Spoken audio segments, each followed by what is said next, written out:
Bible मुक़द्दस मसीहों के सताए जाने के बारे में क्या कहती है? खुदावंद यीशु मसीह ने कहा उन नबियों को भी जो तुमसे पहले थे इसी तरह सताया था, यानी नबी हक और सच्चाई की वजह से सताए गए।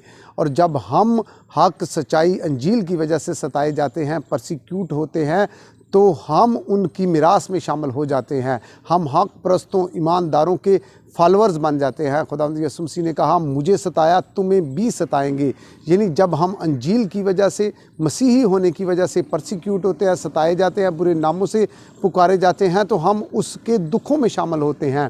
हम मसीह की मानद बनते हैं। इसी तरह खुदावंद यीशु मसीह ने कहा जब तुम्हारी निस्बत नाहक बातें कहें, तुम्हें सताएं, तो तुम मुबारक हो, तुम खुश होना, यानी आसमान का खुदा, खुदावंदों का खुदा, बादशाहों का बादशाह जो है वो मुझे और आपको मुबारक यानी ब्लेस्ड कहता है और खुश होने के लिए कहता है। इसलिए इन बैरूनी दुखों को मौका ना दें कि ये मेरी और आपकी ब्लेसिंग को छीन लें। यानी ये दुख, ये मुसीबतें, ये परेशानियां तो सोर्स ऑफ ब्लेसिंग है मेरे और आपके लिए।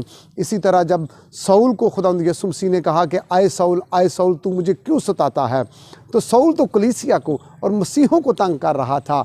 यानी मसीहों का और कलीसिया का परसिक्यूट होना, सताया जाना जो है वो मसीह का सताया जाना है। इस हवाले से ना मैं एक बात कहना चाहता हूँ कि बाज़ औक़ात हमारे कुछ मसीही, कुछ भाई परेशान हो जाते हैं इन मुसीबतों, इन दुखों, इन जलाओ गिराओ, बुरे नामों से पुकारे जाने की वजह से, और वो कहते हैं कि इस मुल्क में हमारा क्या है। तो मैं उन्हें बताना चाहता हूँ कि इस मुल्क में उनका खुदा का बेटा है। उनका सताया जाना मसीह का सताया जाना है। और बाज़ लोग तो ना ये बातें ऐसी परेशान हो के, मायूस हो के ऐसी बातें कि शुरू कर देते हैं कि जी हमने यहाँ से हिजरत कर जाना है, हम सब मसीहों को यहाँ से ले जाना चाहते हैं। देखें, आप बाहर के ममालिक में जाएं, मेरे भाई बाहर हैं, मेरे फैमिली के बहुत सारे लोग, मेरे दोस्त बहुत सारे बाहर हैं, जानने वाले मेरे प्यारे बहुत से बाहर हैं।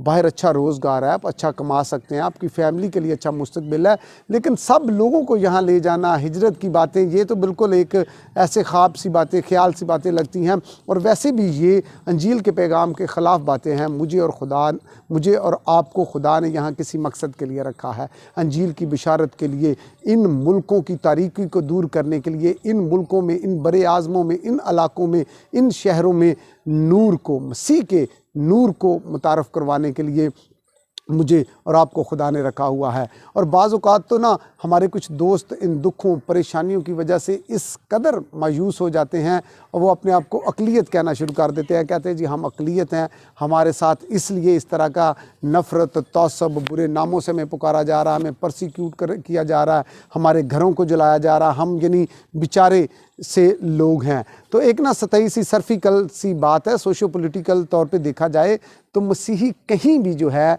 एक मसीही कहीं भी किसी भी मुल्क में वो अक़लियत नहीं है, वो तो दुनिया की अक्सरियत का हिस्सा है। हमारे एक उस्ताद हैं, वो इसी अक़लियत के और कमज़ोर होने के तल्लुक़ से कहते हैं कि पाकिस्तान, इंडिया या दुनिया के किसी भी मुल्क में मसीहों का मुट्ठी भर यानी तादाद में कम होना, मुट्ठी भर होना फ़िक्र की बात नहीं है, बल्कि उनका खुदा की मुट्ठी में ना होना जो है ये फ़िक्र की बात है। आज परसिक्यूशन के तल्लुक़ से आखिरी बात जो मैं आपसे करना चाहता हूँ वो ये है कि बाइबल मुक़द्दस में खुदा की दो खूबियाँ बड़ी अहम हैं। एक, खुदा सारी दुनिया से बिला इम्तियाज़ प्यार करता है, मुझसे भी उतना ही प्यार करता है। एक नशा करने वाले से, एक मुस्लिम भाई से, एक हिंदू भाई से खुदा उतना ही प्यार करता है जितना मुझसे प्यार करता है। और खुदा की दूसरी खूबी जो बाइबल मुक़द्दस में पैदाइश से मुकाशवा तक हमें नज़र आती है, खुदा गुनाह से कंप्रोमाइज़ नहीं करता, खुदा गुनाह से समझौता नहीं करता, अगरचे गुनाह करने वाला उसके दिल के मुताबिक बंदा ही क्यों ना हो। देखें, हम पुराने अहदनामे में देखते हैं कि खुदा ने यरूशलेम से बहुत प्यार किया, उसकी दीवारों से, उसकी ईंटों से बहुत उससे अपनी मोहब्बत का इजहार किया, लेकिन जब जब यरूशलेम ने गुनाह किया खुदा ने उसे सख्त सज़ाएँ दी। इसी तरह दाऊद का मैं जिक्र कर रहा था, वो खुदा के दिल के मुताबिक शख्स था, लेकिन जब दाऊद ने गुनाह किया तो आप ज़बूर 51 साम में उसकी चीखें सुन सकते हैं। वो कहता है कि तेरी पाक रूह मुझसे जुदा हो गई है, मुझे मेरे गुनाह से पाक कर। और इसी तरह आप देखें ना, हननिया और सफ़ीरा नए अहदनामा में उन्होंने जब गुनाह किया तो उन्हें उनके गुनाह की सज़ा मिली है। और इसी तरह 2 तिमोथी 3:12 में, 2 तिमोथियस 3 बाब उसकी 12 آیت میں اگر ہم دیکھیں نا تو لکھا ہے کہ بلکہ جتنے مسیح یسوع میں دینداری کے ساتھ زندگی گزارنا چاہتے ہیں سب ستائے جائیں گے۔ اب فیصلہ میں نے اور آپ نے کرنا ہے، کیونکہ اپنے بارے میں بہترین علم رکھتا ہوں، آپ اپنے بارے میں بہترین طور پہ جانتے ہیں کہ آپ جو کر رہے ہیں وہ کیوں کر رہے ہیں، آپ آج ایسے ہیں تو آپ ایسے کیوں ہیں، اپنے بارے میں ہر شخص بہترین طور پہ جانتا ہے۔ میں اور آپ آج یہ فیصلہ کریں گے کہ میں اور آپ جو ستائے جاتے ہیں، پرسیکیوٹ ہوتے ہیں، برے ناموں سے پکارے جاتے ہیں، یہ دینداری کی وجہ سے ہے یا ہم گناہ کر کے مکے کھاتے ہیں، یہ فیصلہ آج میں نے اور آپ نے کرنا ہے۔